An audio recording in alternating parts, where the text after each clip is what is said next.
இந்த ஜென்ரேஷன்ல இது எல்லாமே சிம்பிள், இத பத்தி பேசினாலே பூமர் தான் எல்லாரும் சொல்லுவாங்க.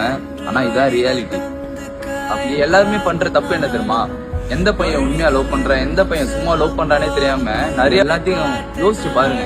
ஒரு பையன் 10 பேரை லவ் பண்ணாலும் அவனுக்கு பேர் எதுவும் மாறாது. ஆனா ஒரு பொண்ணு ஒரு பையனை லவ் பண்ணிட்டு இன்னொரு பையனை லவ் பண்ணாலே இந்த உலகம் ஒரு மாறி சொல்லும். எல்லாருக்கும் சொல்லிக்கிறேன், உங்களை நம்புறவங்களை ஏமாத்தாதீங்க, உண்மையா நேசிக்கிறவனை கை விட்டுறாதீங்க.